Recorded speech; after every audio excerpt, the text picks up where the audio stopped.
Je voulais souhaiter la bienvenue à Annick Billon, donc sénatrice. Merci, Madame la Présidente.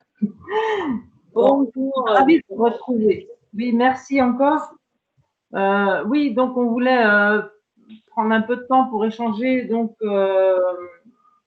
avec toi, Annick, sur plusieurs thématiques, hein, sur le rôle de la délégation aux droits des femmes et les raisons donc qui a conduit à sa création au niveau du Sénat. Et puis en tant que femme politique, quelle est la vision de la délégation aux droits des femmes, de la place des femmes en politique, et puis quel est l'avis sur comment évolue un peu, on voudrait avoir un petit peu votre avis sur les freins, parce que bon, nous on sait quels sont des freins à l'engagement, quels sont vos travaux qui pourraient être menés sur le sujet. Dans un premier temps, voilà, les premières thématiques qu'on voudrait aborder ensemble. Merci. C'est donc à moi la parole, chère Jacqueline. Merci. Je croyais que la ministre devait se joindre. Elle est déjà intervenue? Non, après. D'accord, très bien. Bon, bah, écoutez, il n'y a pas de souci parce que dans le protocole, je ne souhaitais pas oublier, donc je ne pense pas qu'elle soit connectée déjà. Non, c'est plus tard. D'accord, très bien. Bon, bah, écoutez, Mesdames les Présidentes et chère Jacqueline, je suis Mesdames, hein, je suis vraiment très heureuse de revoir des visages connus et reconnus déjà sur cet écran. Donc, c'était toujours un plaisir pour moi de vous rejoindre et grâce à vous, de retrouver l'ambiance que notre délégation aux droits des femmes a tant appréciée lorsqu'elle a travaillé en 2017 sur les femmes agricultrices. Je voudrais donc préciser quelques éléments sur la délégation aux droits des femmes du Sénat que j'ai l'honneur de présider depuis 2017, après Chantal Joanneau, à l'attention de celles peut-être qui la connaissent un petit peu moins et aussi répondre aux questions de Jacqueline. Alors, les délégations aux droits des femmes de l'Assemblée nationale et du Sénat ont été créées en 1999 pour éclairer le Parlement sur les problématiques liées aux inégalités persistantes entre les hommes et les femmes. Nous fonctionnons un peu comme une commission parlementaire, à cette différence près que notre mission concerne moins le travail législatif que le contrôle de l'action du gouvernement. Notre rôle s'apparente aussi parfois à celui d'un lanceur d'alerte. On a utilisé par exemple des propositions de résolution. 2 ont été adoptées que j'ai déposées sous ma présidence. Une proposition de résolution sur les violences faites aux femmes en situation de handicap, par exemple, et une deuxième proposition de résolution sur les grossesses précoces et les mariages d'enfants, ainsi que les mutilations. Donc, ces propositions de résolution avaient été adoptées à l'unanimité et avaient permis aussi au gouvernement de voir la puissance et l'intérêt des sujets, et des décisions ont été prises par la suite importantes, notamment sur l'excision, le plan excision en France. Depuis 2017, nous avons consacré beaucoup de temps aux violences faites aux femmes, dans un spectre large comme les violences conjugales, les violences faites aux femmes dans les Outre-mer, la situation des femmes en situation de handicap et l'excision, je viens de le mentionner. En 2019, à l'occasion du 20e anniversaire de la création de la délégation, nous avons créé un prix de la délégation qui récompense chaque année des acteurs de la lutte pour l'égalité femmes-hommes. En septembre 2020, nous avons remis ce prix pour la 2e promotion, mais évidemment dans un contexte un peu particulier puisque la fréquentation du Sénat était déjà en septembre difficile compte tenu de la crise sanitaire. Je tiens à insister sur un point. Le travail que nous avons conduit en 2017 sur les agricultrices a vraiment influencé notre manière de concevoir nos travaux. Ainsi, il y a quelqu'un qui a laissé son micro allumé. Oui. Pitié. Ainsi, s'il vous plaît, veuillez bien couper vos micros parce qu'il y a des bruits de fond qui sont désagréables, hein, n'est-ce pas, Annick? Non, mais c'est surtout pour que les personnes qui sont connectées puissent comprendre ce que je dis Voilà. Merci. Ainsi, lors du colloque dont nous avons pris l'initiative en octobre 2018, dans le cadre du centenaire de la Grande Guerre sur les femmes pendant la guerre de 14-18, nous avons effectué un focus sur les femmes agricultrices. Nous avons souhaité mettre en valeur ces femmes qui ont nourri le pays pendant ces 4 années terribles. Nous avons notamment évoqué le monument de Verdun, trop mal connu, qui rend hommage à leur immense courage pendant cette période.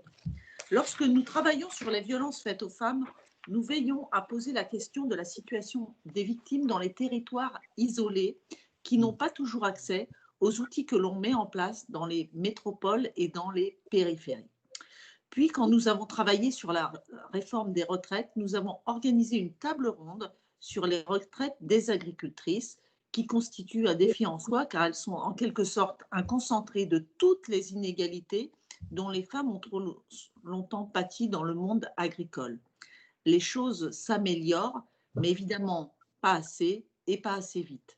Nous en sommes évidemment bien conscients. Lors de cette table ronde qui a eu lieu en février 2020, nous avons eu le plaisir d'accueillir une nouvelle fois Madame la Présidente Jacqueline Cottier et divers autres intervenants du monde agricole. Cette séquence qui était forcément stimulante nous a confirmé que nos interlocutrices de 2017 étaient restées déterminées, engagées et qu'elles ont toute leur place dans les réflexions que mène notre délégation. Cette réunion nous a rappelé que dialoguer avec les agricultrices offre toujours un moment enrichissant et plein d'humanité aussi, et beaucoup, je rajouterais beaucoup de sincérité. La crise sanitaire a compromis la mise en œuvre de la réforme des retraites, mais je suis certaine que nous retrouverons prochainement cette thématique qui se trouve au cœur de l'égalité homme-femme.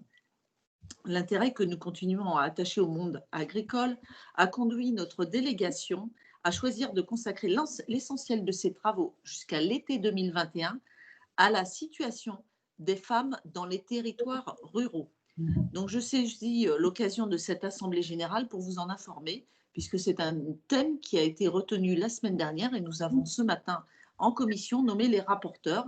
Il y aura un rapporteur par groupe politique présent au Sénat. Donc, on ne va pas recommencer, bien entendu, le travail qui avait été réalisé en 2017 au moment de ce rapport Femmes, agriculture, l'égalité dans les territoires. Ça sera quelque chose de différent, bien entendu. Notre objectif, Femmes et ruralité, donc, est d'aborder dans leurs difficultés, dans leur diversité, les défis auxquels est confrontée la France rurale en matière d'égalité hommes-femmes. Cela va nous conduire à aborder des sujets extrêmement variés sur lesquels vous aurez certainement des témoignages à faire valoir. Nous souhaitons notamment réfléchir, bien sûr, aux difficultés qui concernent particulièrement les femmes de la vie dans les territoires ruraux. Ça va être la santé, la mobilité, l'orientation scolaire et universitaire, l'accès à l'emploi, à la formation professionnelle, la précarité économique. Des sujets, évidemment, ne manquent pas. Mais nous voulons aussi mettre en valeur la contribution des femmes au dynamisme de ces territoires à travers leur engagement politique et associatif. Vous en êtes l'exemple, on peut le dire. Et grâce à leurs initiatives aussi économiques, culturelles, qui peuvent émerger dans les territoires. Nous souhaitons montrer que les élus, les femmes de chefs d'entreprise, des élus, les femmes chefs d'entreprise ou les femmes qui travaillent dans les entreprises, les femmes qui sont investies dans le commerce, l'artisanat, le milieu associatif, elles sont une chance pour tous ces territoires. Donc nous aurons probablement, encore une fois, besoin de vos témoignages. Nous vous indiquons très rapidement, évidemment, comment nous communiquer, comment faire remonter ces témoignages pour que cette grosse thématique que nous avons décidé de mettre à notre agenda de travaux puisse remonter auprès de la délégation, puisque dans la mesure où les rapporteurs ont été nommés ce matin, la méthodologie va être à mettre en place par eux, évidemment. Donc, j'espère que cet éclairage des travaux de la délégation vous a éclairé. Et pour vous dire que ce travail quand même de femmes, agriculture, égalité dans les territoires a eu un retentissement très important, a fait avancer énormément de choses. je vois des Bretonnes ou une Bretonne au moins à l'écran. Et je sais que, voilà, 2 Bretonnes. Et je sais que tous les exemples ou les particularités des départements ou des régions ont été mis en avant et ont permis à d'autres départements à ce moment-là de se saisir de sujets dont elles n'avaient pas forcément pris conscience. L'intérêt de ce rapport, il y a juste une chose qui est à dire, c'est que j'ai été le présenter à New York, ONU Femmes, pour vous dire l'intérêt qu'avait suscité vos et les préconisations qui avaient suivi. Donc, ce travail ensemble n'a pas été vain et est toujours d'actualité, puisque nous avions, grâce à ce rapport, balayé énormément de problématiques qui concernent d'ailleurs, qui sont propres aux agricultrices, mais pour beaucoup d'entre elles, qui peuvent être transposables à la situation des femmes dans les territoires ruraux. Je vous remercie pour votre attention et écoutez, merci de m'avoir invité. J'avais peur d'une connexion difficile, mais tout semble parfait. Donc, je suis prête à répondre à vos questions s'il y a des questions. Alors, c'est un sujet qui nous tient à cœur, cette thématique. Et donc, on sera forcément, on s'investira comme il le faut. Il n'y a pas de souci. Je pense qu'on a tout à gagner sur ce sujet-là, parce que bon, il y a tellement de thématiques, justement, sur la ruralité. Le dynamisme aussi de notre territoire, c'est hyper important. Et derrière ça, il y a le renouvellement aussi de la génération qui arrive dans notre métier, qui va être très, très important. Donc, il faut qu'on fasse aussi faire venir les jeunes femmes ou les jeunes filles dans notre métier, mais il faut aussi qu'il y ait des moyens économiques, des moyens techniques, enfin, qu'il faut quand même dans nos campagnes, qu'on puisse les accueillir et puisse travailler, enfin, mener à bien leur projet de vie dans les bonnes conditions, quoi, voilà. On sait que là, la période, tout est mis à mal avec la Covid, ça perturbe quand même pas mal de choses, et on sait que, mais bon, il faut qu'on passe le cap. Moi, je suis assez optimiste, mais voilà, parce qu'on est habitué à ce, comme on dit, on retrousse nos manches et puis on y va, quoi. Alors moi, je ne sais pas s'il y a des collègues qui souhaitent intervenir. Nous, on a toujours le sujet des freins à l'engagement qui sont encore constants. C'est des sujets des moyens. Bon, le remplacement professionnel, on l'a, mais les freins à l'engagement encore pour les femmes, mais aussi maintenant pour les. On a de moins en moins de femmes et d'hommes qui veulent s'engager. Et c'est un vrai souci quand même hein, pour notre syndicalisme et pour toutes les OPA. Donc, on essaie trouver un accompagnement déjà quand on est vraiment engagé, d'avoir un accompagnement pour j'aime pas comme terme, mais c'est les tâches familiales, mais bon, soulager déjà de ça, de façon à libérer un peu de temps pour les femmes et les hommes qui ont ça à charge. Derrière ça, c'est les prises en charge. Concernant l'attractivité, Madame la Présidente, du métier d'agricultrice, c'est vrai que moi j'étais chef de file pour le groupe Union Centriste la semaine passée lors des discussions sur le projet de loi de finances sur l'enseignement scolaire, mais dans l'enseignement scolaire, il y a l'enseignement technique agricole.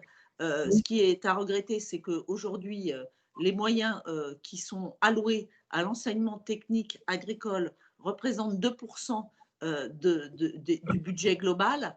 Aujourd'hui, la majorité de ces crédits est mise sur la communication dans l'objectif d'augmenter le nombre d'élèves étudiants, sauf que, on le sait bien, pour que les études soient attractives, il faut aussi que le métier soit attractif et que les agriculteurs et bien entendu les agricultrices soient payés à leur juste valeur parce que le métier il sera le plus beau du monde si en face il n'y a pas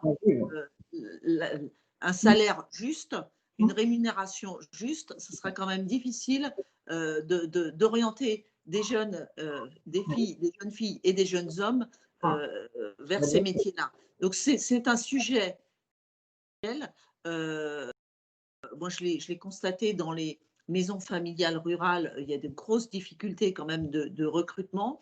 Et le maillon faible, je dirais, de cette stratégie et de l'enseignement technique agricole, c'est qu'aujourd'hui, l'enseignement technique agricole dépend du ministre de l'Agriculture. Et or, lorsque nous débattons des crédits pour l'enseignement technique agricole qui est dans ce gros budget de l'éducation nationale, le ministre de l'Agriculture n'est pas au banc, c'est bien entendu le ministre de l'Éducation nationale. Je crains qu'on soit encore dans une compétition évidente entre l'éducation nationale et l'enseignement technique agricole, avec toujours un raisonnement en silo et non pas un raisonnement de co-construction. Donc, l'éducation nationale n'a pas véritablement un enseignement technique agricole et vraiment un gros caillou dans la chaussure. Merci. Alors, je crois qu'il y a des questions, je vois. Alors, est-ce que j'ai des collègues qui veulent… Vous avez des questions à poser ou des réactions par rapport à ça? J'ai vu Agnès Kerbrat notamment qui semblait réagir derrière sa caméra. Elle n'a pas demandé la parole, mais je l'ai vu réagir à certains moments. Agnès, peut-être? Oui, voilà. Ouais, bonjour. C'est vrai que sur cette situation-là, je voulais poser la question, quelle solution pour que les femmes accèdent à plus de responsabilités extra-professionnelles? Alors, les avancées pour la représentation des femmes, quel que ce soit le domaine d'activité, elles se sont réalisées lorsqu'il y a eu de la contrainte. Donc, je ne suis pas favorable véritablement aux quotas, aux critères paritaires à tout va. La seule chose, c'est qu'on peut le dire, les femmes, et c'est valable dans tous les domaines et en politique notamment, d'ailleurs, s'il y a des femmes en politique aujourd'hui, c'est bien parce qu'il y a eu l'obligation de listes paritaires au-delà de 1000 habitants. Mais on le voit dès qu'il n'y a pas de contrainte, et c'est le cas pour les intercommunalités, par exemple, vous retrouvez finalement, vous retrouvez beaucoup moins de femmes en responsabilité dès qu'il n'y a plus de contraintes et de critères contraignants. Donc, on ne peut pas s'en satisfaire, mais pour la contrainte, on mettra beaucoup de temps, très longtemps, pour faire avancer la participation des femmes aux instances.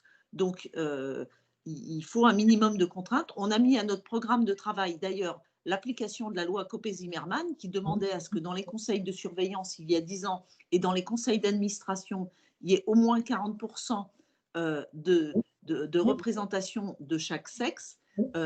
Voilà, si on ne met pas de contraintes, on n'y arrive pas. Alors, ça a été un bon débat ce matin, dans la matinée, justement, sur quota ou pas. Alors, donc, il y en a qui étaient plutôt favorables, d'autres pas. Et on est tout amenés à dire que, en fait, c'est par la loi qu'on pourra y arriver. Enfin, par l'obligation, pas la loi. Enfin, oui, c'est par des contraintes qui passent par la loi parfois, oui, qui peuvent passer par des règlements intérieurs d'autres fois. Donc, tout ne passe pas par la loi, évidemment, Madame la Présidente, mais tout passe par une contrainte à un moment, c'est-à-dire que dans un conseil d'administration, dans une fédération, dans une chambre, il y a un minimum requis pour pouvoir faire avancer la place des femmes dans ces institutions. C'est obligatoire, mais ce n'est pas satisfaisant, je vous le concède. Mais parfois aussi, lorsqu'on met ces quotas ou ces contraintes, eh ben, on s'aperçoit que il faudra peut-être mettre des contraintes au bout de quelques années ou voire plus longtemps pour garantir la place des hommes. J'ai vu Hélène Blau réagir derrière sa caméra à ce qui était dit. Hélène, tu…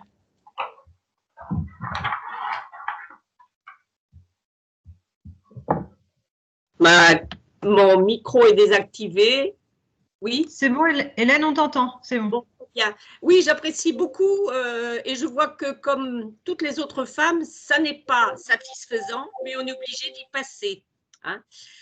C'est aussi comme ça qu'ont avancé les conseils départementaux. Hein.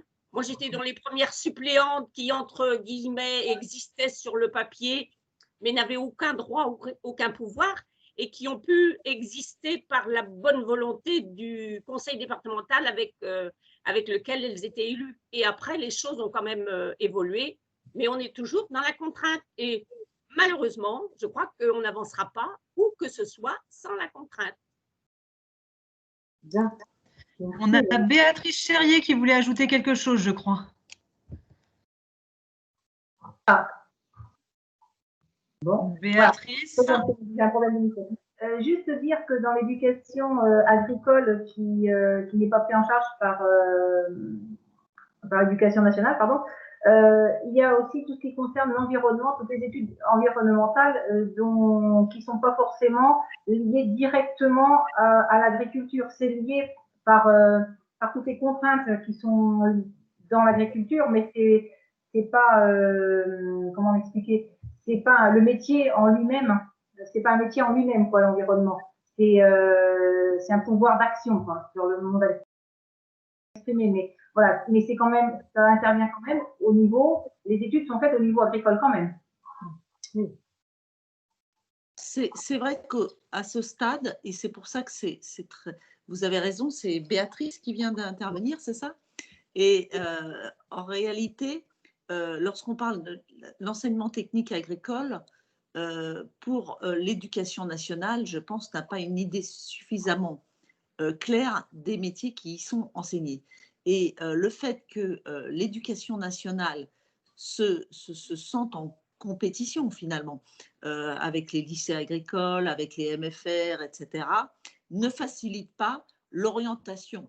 Donc, il y aurait véritablement entre l'éducation nationale et l'enseignement technique agricole, mais pour ma part, je pense qu'il est quand même difficile d'avancer sur ce sujet lorsque on a deux ministres qui sont en charge de ces dossiers et qui ne fonctionnent pas forcément avec les mêmes objectifs. Les objectifs de Jean-Michel Blanquer, qui était en séance, là, puisque je quitte la séance à 13h là, sur les langues régionales, les objectifs de l'éducation nationale, aujourd'hui, ils sont clairs. C'est apprendre, lire, compter. Le focus est mis sur le primaire pour que les élèves qui sortiront soient en capacité de poursuivre des études au collège, au lycée. Donc, dans la mesure où c'est la priorité assumée de l'école, et d'ailleurs le ministre Blanquer l'a porté dans la loi l'école de la confiance, on voit bien qu'il y a cette méconnaissance de l'enseignement technique agricole empêche cette orientation et cette connaissance des métiers qui sont enseignés dans l'enseignement technique agricole. Et c'est assez paradoxal parce qu'aujourd'hui, tous les politiques, et j'en fais partie, ont à la bouche les agriculteurs, l'agriculture, la meilleure agriculture du monde, ils nourrissent la France, la planète, etc. Et ça ne se traduit pas par finalement une réalité au niveau de cet enseignement technique agricole. Donc, on a du travail à faire sur cet enseignement technique agricole pour de la pédagogie, à la fois vis-à-vis des publics qui pourraient être intéressés par ces formations, mais aussi vis-à-vis des enseignants en général. Oui, c'est un vrai sujet. C'est un vrai sujet. En fait, ce matin, on a même parlé, enfin, c'est la représentante de GIA qui nous a son civique et que, comment dire, on pourrait peut-être aussi replacer un peu la notion de l'engagement et dans l'éducation civique, le rôle qu'on peut avoir à jouer. Parce que, enfin, le mot à la mode, mais c'est très bien, hein, c'est les conventions citoyennes, mais bon, c'est pas pour ça qu'on a plus de personnes qui s'engagent.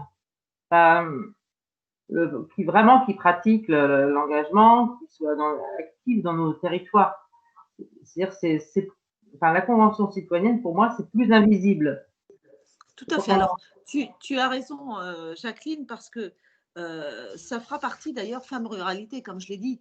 Derrière Femmes Ruralité, il y aura l'engagement politique, l'engagement citoyen, l'engagement entrepreneurial, et les agriculteurs sont des chefs d'entreprise. Donc, tout à fait. Donc, derrière les grandes déclarations aujourd'hui, il faut vraiment qu'on réussisse à inculquer c'était ce que souhaitait le ministre Blanquer d'ailleurs, hein, l'école de la confiance avec la République chevillée au corps, et c'est les projets de loi qui vont arriver aussi. Je vois qu'Agnès trépigne derrière son ordinateur et souhaite intervenir à nouveau.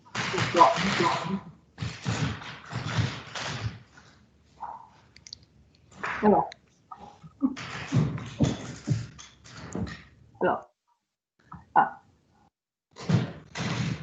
je vois que Madame la ministre nous a rejoint. Bonjour. Bonjour.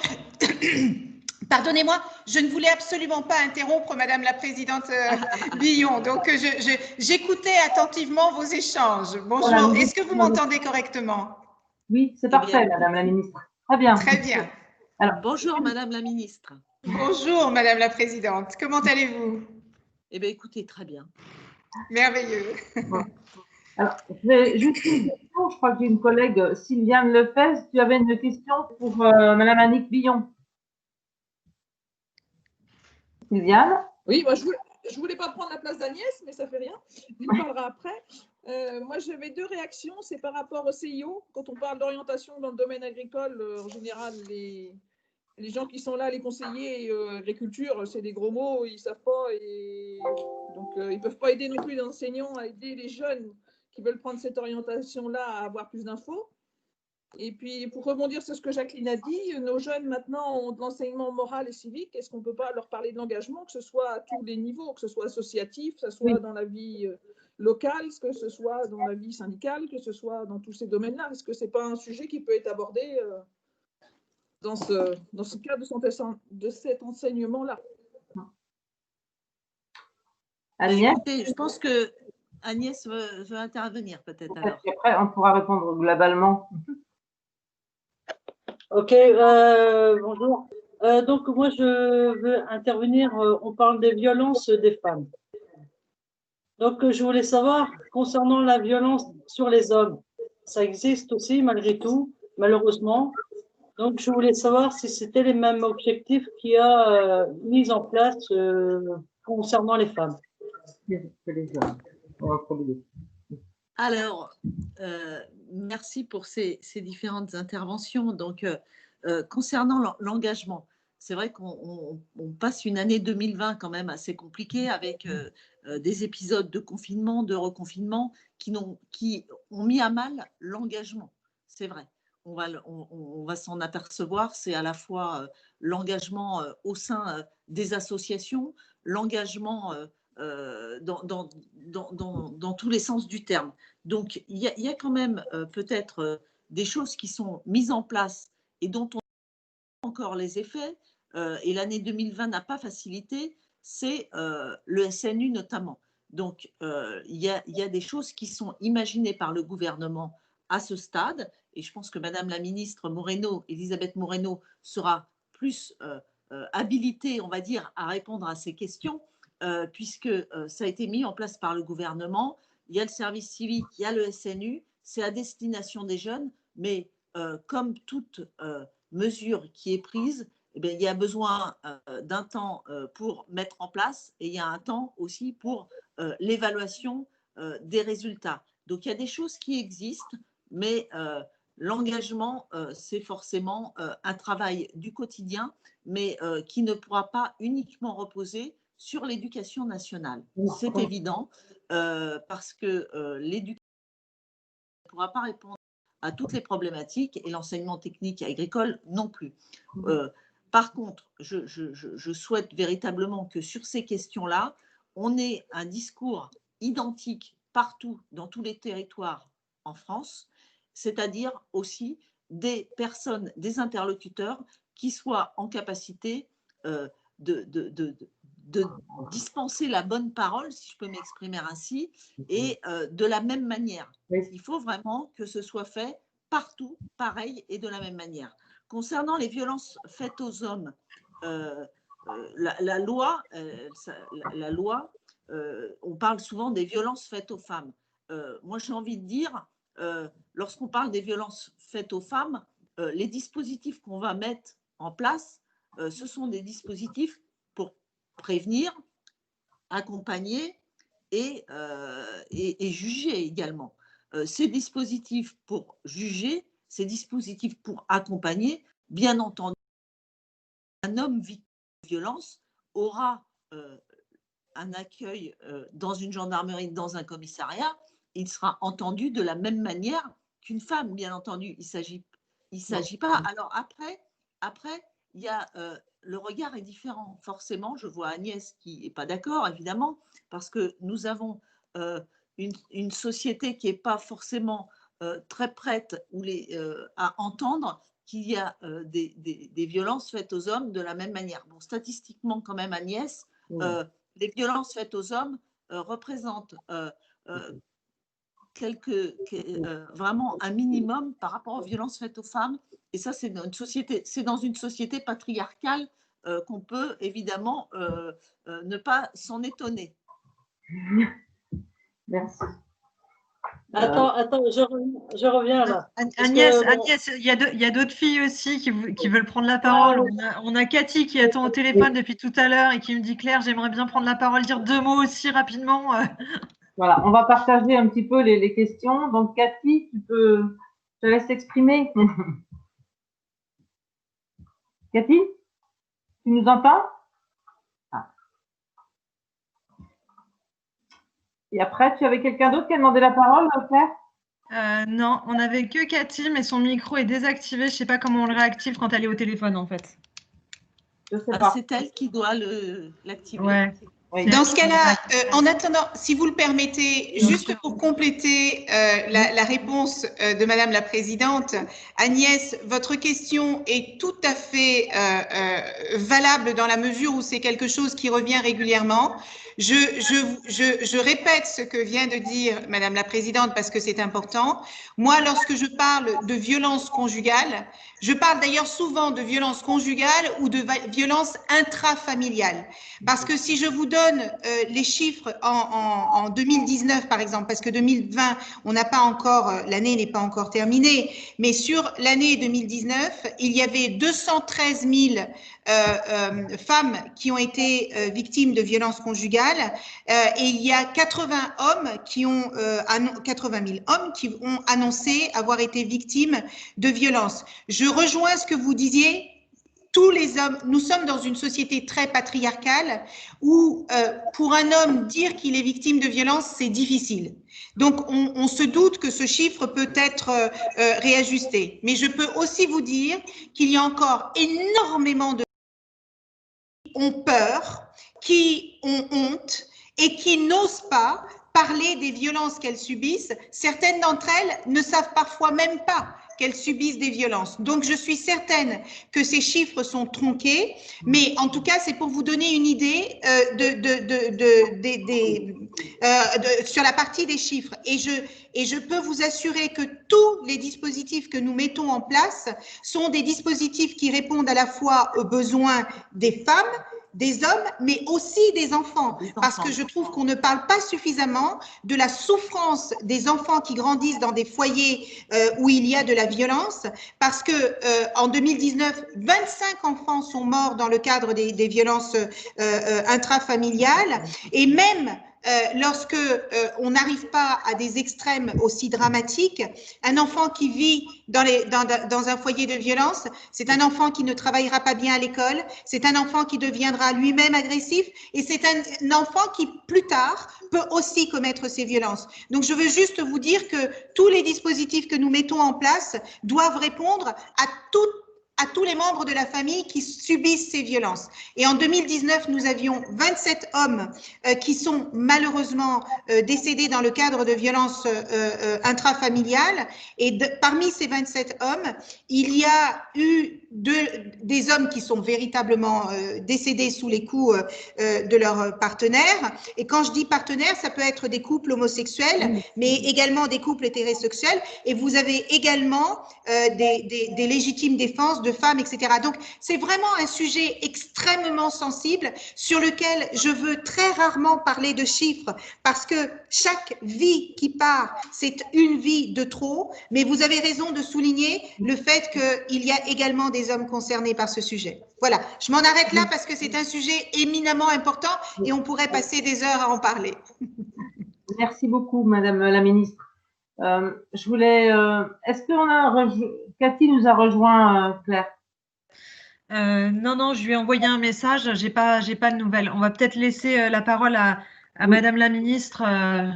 Donc, je voulais surtout remercier Madame Billon, donc présidente de la délégation aux droits des femmes au niveau du Sénat, et puis lui rappeler qu'on sera là, voilà, pour témoigner et pour alimenter tout ce qu'il faut. Il n'y a pas de souci. On répondra présent.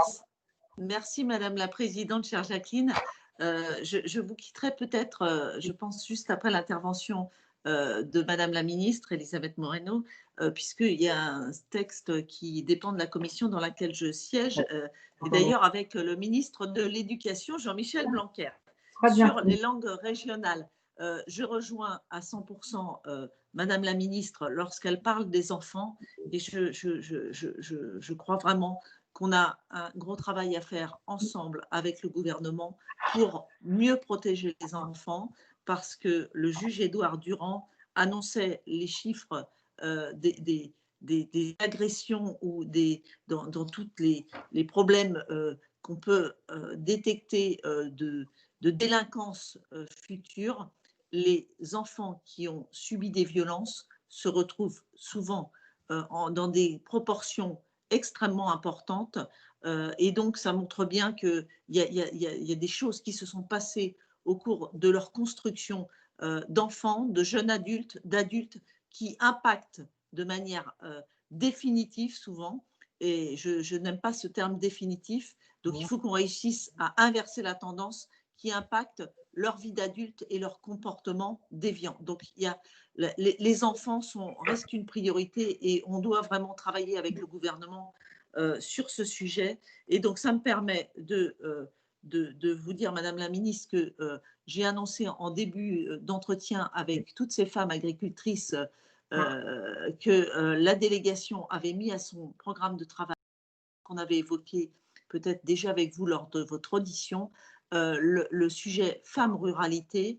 avec toutes les thématiques que ça peut prendre, la santé, la mobilité, l'engagement politique, l'entrepreneuriat, les violences, l'orientation.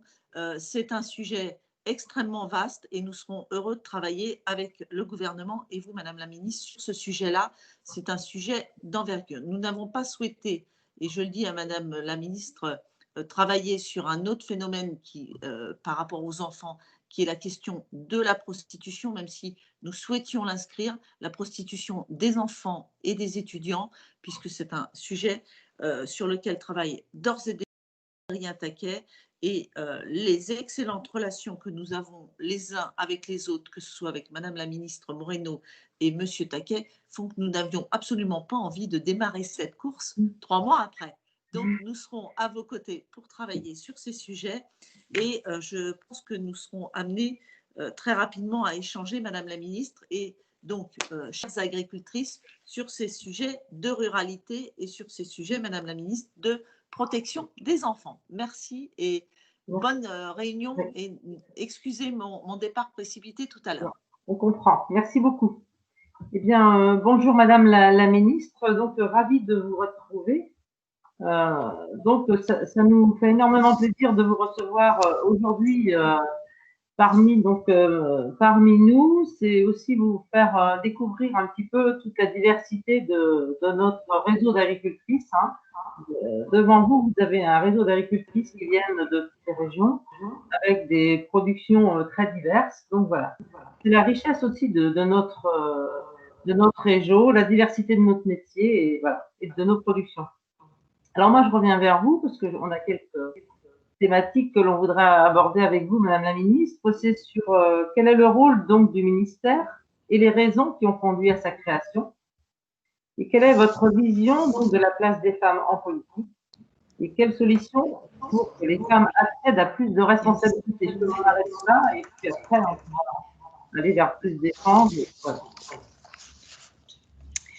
Merci, merci beaucoup, madame. Et je me réjouis, je veux vous dire combien je suis heureuse de participer à cette rencontre, même virtuelle, avec vous, parce que, évidemment, le travail que vous faites toutes et tous ensemble est remarquable. Et madame la présidente, chère madame Cottier, si vous en êtes d'accord, je vais commencer par un discours préliminaire et ensuite, je répondrai à toutes les questions que vous avez. Et la première, en particulier m'intéresse et j'aimerais vraiment qu'on puisse en discuter. Donc, Madame la Présidente de la délégation des femmes au Sénat, chère Annick, Madame la Présidente, chère Madame Cottier, Mesdames les Présidentes régionales, Mesdames et Messieurs, parce que j'ai vu des messieurs dans ce comité et je m'en réjouis. Bonjour à toutes et à tous. Alors, je voudrais vous dire que l'histoire de notre pays se conjugue avec sa terre et vous êtes mieux placés que quiconque pour le savoir. Je dirais même que c'en est l'âme.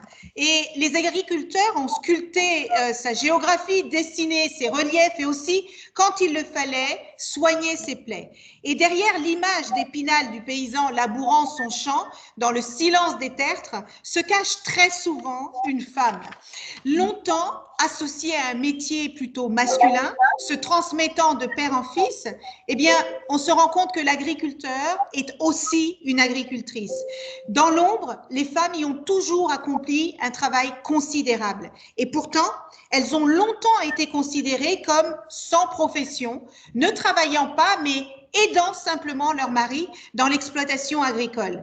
Ainsi, comme l'affirmait à l'aube des années 70 Marie-Thérèse Lacombe, épouse de Raymond Lacombe que vous connaissez toutes et tous ici, le sentiment des agricultrices, c'est qu'elles ont une activité, mais pas de profession. Quelle injustice, n'est-ce pas? L'un des premiers combats menés par les pionnières de l'engagement syndical fut alors de faire du terme agricultrice non plus un néologisme, mais bien un mot courant de notre dictionnaire. Et ce n'est qu'en 1961 qu'il est officiellement entré dans le Larousse. Il ne s'agit pas que d'un combat symbolique, mais avant tout d'une reconnaissance. Une reconnaissance des heures travaillées sans relâche, souvent dans des conditions très difficiles. Non, les agricultrices n'étaient pas sans profession. Et oui, elles ont joué et jouent encore aujourd'hui un rôle majeur dans la prospérité de notre pays, dans son dynamisme économique, ainsi que dans la préservation de notre patrimoine géographique. Elles ont également joué un rôle déterminant lors des pages les plus difficiles de notre histoire. Rappelons-nous par exemple l'appel lancé le 2 août 1914 par René Viviani, qui était alors président du Conseil, aux femmes françaises en les enjoignant, alors que les femmes partaient au front, à maintenir l'activité des campagnes, à terminer les récoltes de l'année et à préparer celles de l'année prochaine. Et les agricultrices ont répondu présentes à leur contribution, et leur contribution à l'effort de guerre a été tout à fait considérable. Par leur travail, elles ont permis que la France ne s'écroule pas. Ce n'est qu'en 2016, pourtant, qu'un monument a été édifié en leur honneur à Verdun. Et je trouve que c'est une juste reconnaissance de leur immense engagement et de leur courage.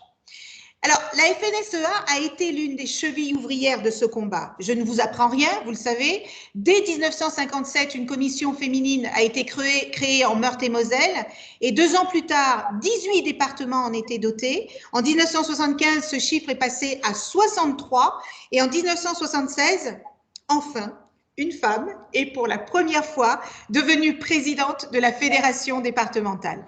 Et votre organisation syndicale a donc été à l'avant-garde pour faire reconnaître le rôle majeur joué par les agricultrices au quotidien.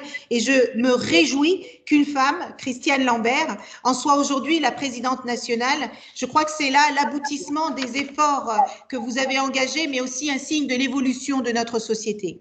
La FNSEA a joué un rôle majeur pour sortir les agricultrices de l'invisibilisation dans laquelle elles étaient enfermées malgré elles.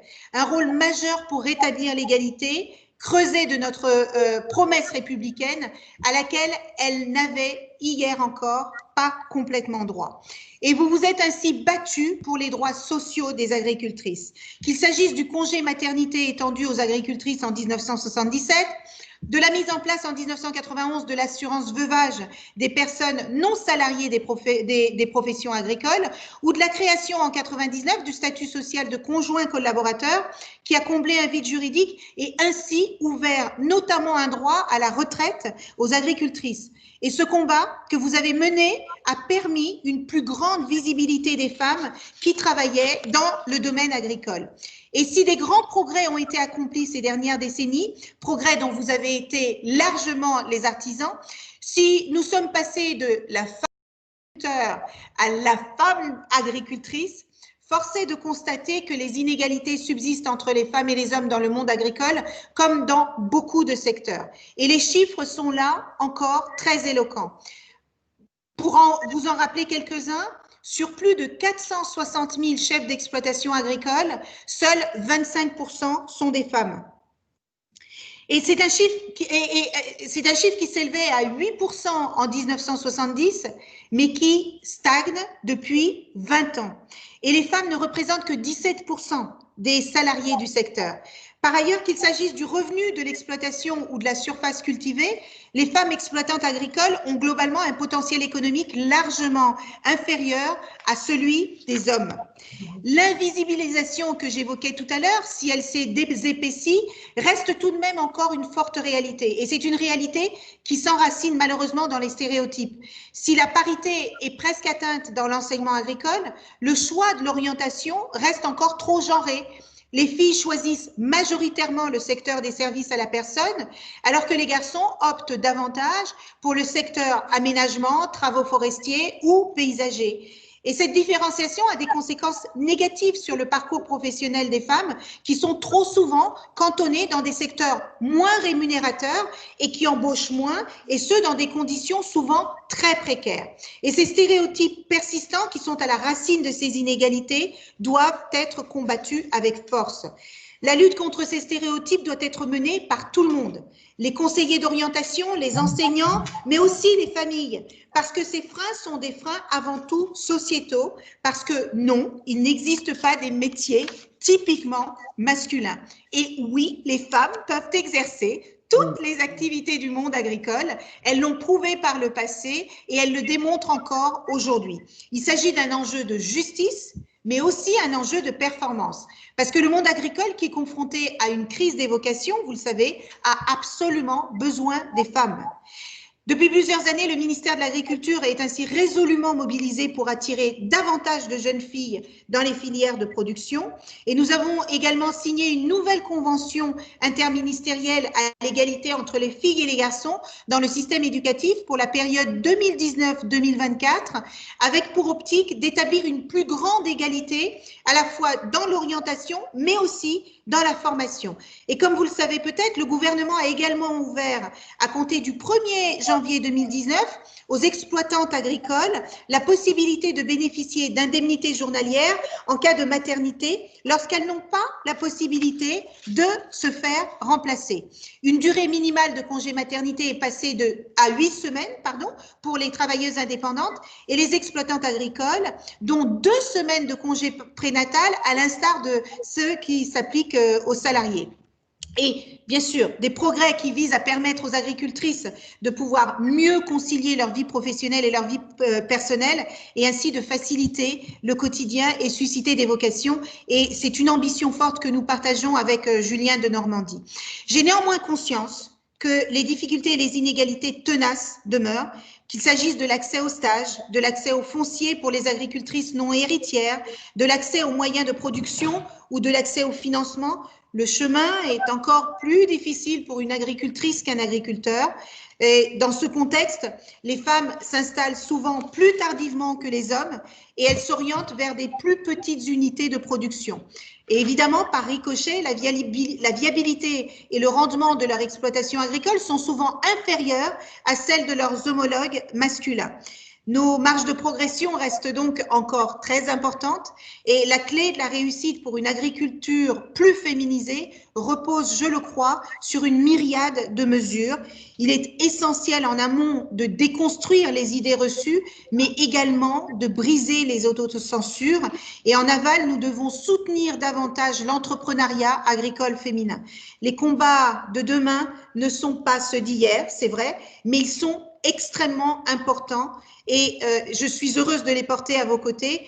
Et je veux vous remercier à nouveau pour votre invitation et je vous félicite chaleureusement pour les actions que vous avez engagées vers plus d'égalité et vers une agriculture de plus en plus féminine, bien que nous ayons aussi besoin des hommes pour faire avancer ce sujet. Voilà. Alors, vous voyez, je voulais vous faire ce propos liminaire parce que je crois qu'il répond en grande partie à votre première question, Madame la Présidente. Quand vous me dites pourquoi un ministère comme le mien existe, eh bien, je pense, hier, nous rendions hommage au président Valéry Giscard d'Estaing et pour celles et ceux d'entre vous qui ne s'en souviennent pas, eh bien, ce président, le président VGE, a été le premier président à mettre en œuvre un secrétariat d'État à la condition féminine. Et vous savez en quelle date c'était? Qui se souvient en quelle date c'était? C'était en 1974. Alors, vous avez raison de vous poser la question de pourquoi en 2020, on a encore besoin d'un ministère à l'égalité entre les femmes et les hommes. Mais j'ai presque envie de vous demander pourquoi vous avez créé une commission nationale pour l'égalité des femmes au sein de l'agriculture. Eh bien, tout simplement parce qu'aujourd'hui, encore, notre société produit des inégalités entre les femmes et les hommes qui ne sont pas justifiées. Pour vous donner une idée, les femmes gagnent entre 9 et 25% de moins qu'un homme. Elles sont victimes d'injures sexistes et de violences, on en parlait tout à l'heure, que ce soit dans le couple ou en dehors du couple. Et elles sont encore très minoritaires dans les postes à responsabilité, alors que nous représentons 52% de la population française. Et c'est pour toutes ces raisons que ce ministère existe. Le président de la République l'a dit, notre société est encore malade de son sexisme. Et vous le savez, le 25 novembre dernier, c'était la journée mondiale de l'élimination des violences faites aux femmes. C'est vous dire combien ce fléau existe encore partout dans le monde. Et pour éradiquer ce fléau, eh bien, le président de la République a voulu faire de l'égalité entre les femmes et les hommes la grande cause de son quinquennat. Et depuis, j'ai été nommée, j'ai poursuivi le travail engagé par ma prédécesseure et je me suis battue pour que le budget de ce ministère augmente de 40% parce que nous le savons, l'argent c'est le nerf de la guerre. Et c'est historique comme augmentation et cela démontre la volonté de l'ensemble du gouvernement pour lutter contre ces inégalités entre les femmes et les hommes. Et je crois que nous aurons réussi, mesdames et messieurs, lorsque ces ministères ou ces comités n'existeront plus. Merci beaucoup. Effectivement, on a un rôle à faire. On a démarré notre première. Je ne vous entends pas très bien, pardonnez-moi. Je suis peut-être. Oui, j'ai dit ce qu'on a obtenu, c'est très bien, mais il ne faut pas qu'on perde et il faut rien relâcher. Voilà. Absolument. On a un rôle de vigilance. Et après, nous, on est beaucoup sensibles à la notion de l'engagement. Comment faciliter l'engagement des femmes dans le syndicalisme, dans la politique, dans la vie, que les femmes dans le territoire. Il y a une raison. Alors, je ne sais pas si je suis la seule, mais je ne vous entends pas très bien. Non, non plus, on n'entend pas très bien. Retire peut-être ta caméra, Jacqueline. C'est Cathy. Oui, je fais comme ça. Voilà. Oui, là, c'est beaucoup mieux. Mais je crois avoir compris derrière votre question comment on peut faciliter davantage de femmes dans les instances. Allô? Oui? Oui, je vous entends bien. Non, je crois que j'ai compris que votre question, c'était de savoir comment on peut lever les freins à l'engagement des femmes en politique, c'est ça? C'est ça. D'accord.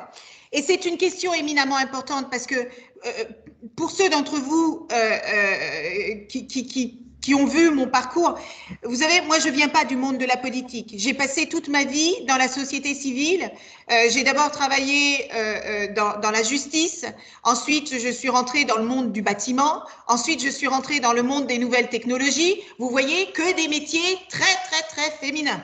Et je peux vous laisser imaginer le nombre de difficultés auxquelles j'ai été confrontée parce que qu'on le veuille ou non, dès que les femmes souhaitent prendre des postes à responsabilité, c'est extrêmement difficile parce que moi, je ne voulais pas faire le sacrifice de ma vie de famille pour réussir ma vie professionnelle. Et je voulais être une épouse, je voulais être une mère, mais je voulais aussi avoir une carrière politique pas politique, pardon, une carrière professionnelle qui soit à la hauteur de mes attentes. Et je sais combien c'est difficile. Donc, ne croyez surtout pas que je vais vous parler de recettes miracles. Je sais que c'est compliqué, mais je sais aussi que c'est possible. Parce que j'ai eu la chance de travailler sur différents continents. J'ai travaillé sur les 4 continents de notre monde. Et je peux vous dire que la France est l'un des pays qui offre le plus de possibilités aux femmes pour pouvoir s'épanouir professionnellement. Et un certain nombre de pistes sont aujourd'hui à l'étude sur ce sujet important, notamment dans le cadre du plan de relance, et je voudrais vous en partager 4.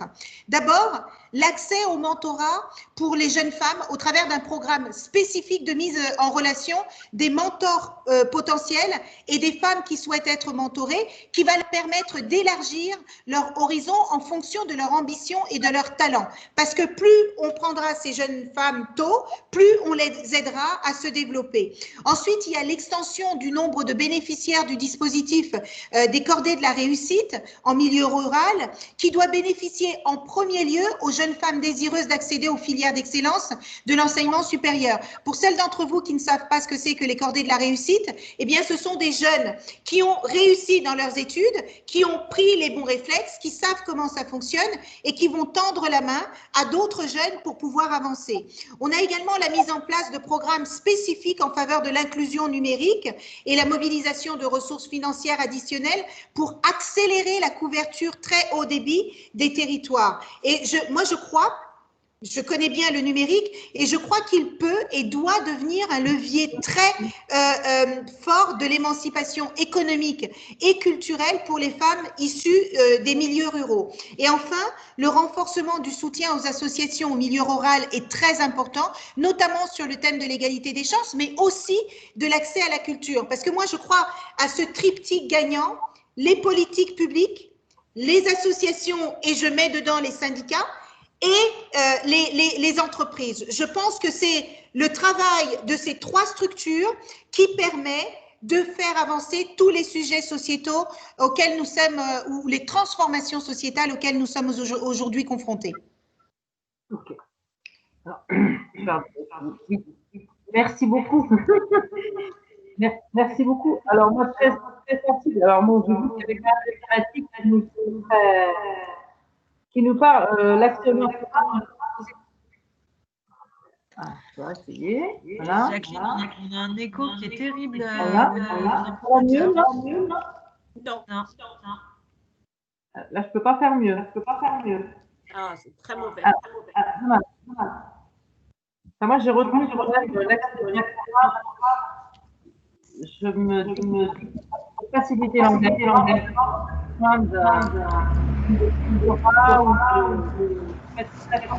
Jacqueline, je viens une info d'un téléphone qui est... Ouais. Mais ça fait écho. Ben moi, j'ai pas de... Mets peut-être ton casque. Oreillette. Moi, j'ai rien. J'ai pas de micro autrement dans la pièce. Bon. Alors, est-ce qu'on peut déjà vous avez des questions? Les collègues vont vous poser des questions, Madame la ministre. Alors, je ne sais pas si c'est le cas pour tout le monde, mais moi j'ai beaucoup de mal à vous entendre, mais j'en profite puisque votre micro ne fonctionne pas bien. Il y a une chose très importante que j'ai oublié de vous dire. Ne sous-estimons pas le poids des tâches domestiques qui pèsent encore majoritairement sur les femmes. Et je pense que ça, c'est aussi un frein à la carrière. Et c'est pour ça qu'il faut continuer de travailler sur ce sujet-là, parce que c'est très difficile de s'occuper de l'extérieur ou de sa carrière quand déjà à l'intérieur de la maison, c'est compliqué de trouver le bon équilibre. Et c'est pour ça que derrière chaque grande femme, il y a un grand homme et que derrière chaque grand homme, il y a une grande femme, parce que il faut vraiment se soutenir. C'est pas toujours évident. Et je vous encourage, continuez à travailler dans ces réseaux féminins, parce que vous pouvez partager plein d'idées, plein de bonnes pratiques qui peuvent servir aux unes et aux autres. Et je crois que c'est assez essentiel. N'hésitez pas à vous faire coacher. N'hésitez pas à trouver des femmes qui ont réussi et qui peuvent vous montrer comment elles ont fait. Et c'est important, les femmes ne prennent pas suffisamment de temps pour aller s'asseoir avec d'autres femmes et discuter de ces sujets-là. Et je pense que ça aide beaucoup. Alors, Jacqueline, j'ai essayé de meubler les problèmes techniques que vous avez. Je crois que j'ai vu que Victor avait une question. J'ai vu un Victor lever la main. Victor Favre-Perret. Non, c'est ma collègue Cathy Favre-Perret. Vas-y, Cathy, je te laisse la parole. Cathy, c'est à toi. Je ne suis pas Cathy, mais je ne sais pas si ça marche. C'est Karen Serre par téléphone. Vas-y, Karen, on y va. Oui, alors, Madame la Ministre, c'est une question un peu pointue, mais je suis sûre que vous saurez y répondre. On a eu un débat en interne tout à l'heure. C'est pour permettre de faire sauter un peu le plafond de verre et inciter davantage d'agricultrices à prendre des responsabilités dans les structures agricoles. Et la question, c'est sans mesure coercitive, j'ai l'impression qu'on n'y arrive pas, même si le mot quota ne plaît pas. Quel est votre avis sur la question? Est-ce qu'on peut dépendre de la bonne volonté de nos collègues masculins ou est-ce qu'il faut un système qui oblige un peu? Chère madame, c'est une très très bonne question. Ma réponse spontanée serait vous dire qu'on ne peut pas compter que sur la bonne volonté de nos collègues masculins. Elle est nécessaire, mais elle n'est pas suffisante. J'ai suivi les travaux de la Commission nationale des agricultrices sur des sujets aussi importants que la formation ou la féminisation des instances de direction, par exemple. Et je sais que, c'est pour ça d'ailleurs que je soulignais l'importance de la mise en place et du développement de réseaux de femmes, parce que pour moi, c'est un facteur clé de succès. Et vous en êtes d'ailleurs un bel exemple là, au sein de la FNSEA. Pour les femmes agricultrices, je crois que l'adhésion à ces réseaux permettra de se sentir moins seules et de partager leur expérience et de se former à l'évolution des métiers de la terre. Je crois que c'est essentiel. Et ces réseaux ont également un rôle clé à jouer pour communiquer sur la place des femmes dans les métiers agricoles du futur. Et je crois que plus il y aura de femmes à des postes importants, à des postes stratégiques, plus nous pousserons, vous savez, ça va faire un appel d'air parce que vous êtes des modèles finalement et des jeunes filles vont monter parce que vous leur montrez que c'est possible. Donc, je sais qu'il reste beaucoup à faire dans ce domaine-là. Est-ce qu'il faut des mesures coercitives? Eh bien, moi, je crois évidemment dans la volonté des gens à faire avancer ces sujets parce que, mon Dieu, que c'est long. Hein. Votre première question, c'est pourquoi il y a encore besoin de ce ministère. Moi, je crois que quand on voit que la loi Copé-Zimmermann nous a permis de passer de 15% à 44% de femmes dans les conseils d'administration, eh ben, ça prouve que les mesures législatives coercitives peuvent aider à ça. Mais la loi, on aura beau faire toutes les lois du monde, si les femmes n'ont pas suffisamment de courage, suffisamment de confiance en elles, suffisamment d'estime en elles, on peut y arriver, on pourra faire.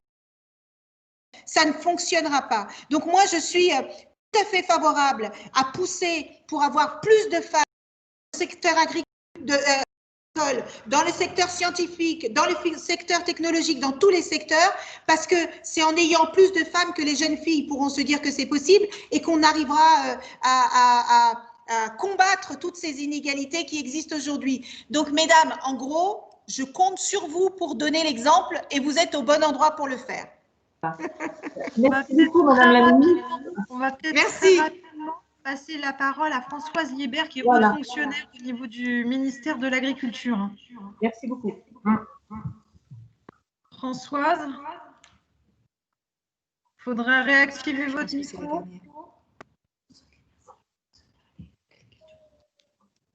Donc, je m'en vais. Est-ce que… Oui, on vous écoute, Madame la Ministre. Oui, donc je pense que vous en avez terminé avec moi, si j'ai bien compris. Oui, ben, on voulait vous remercier et je pense qu'on a besoin de créer, par rapport au discours que vous avez présenté, on a occasionne une synergie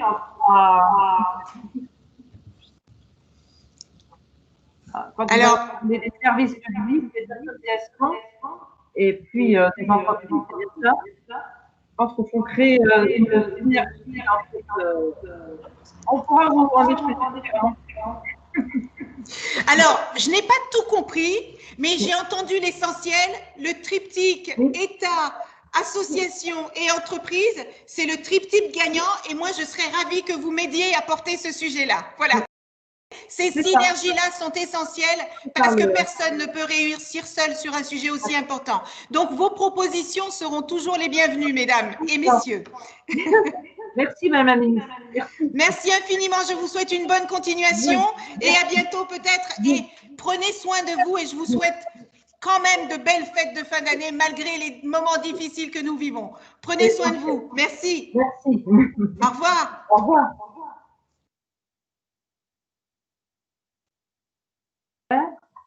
Madame Liébert, bonjour.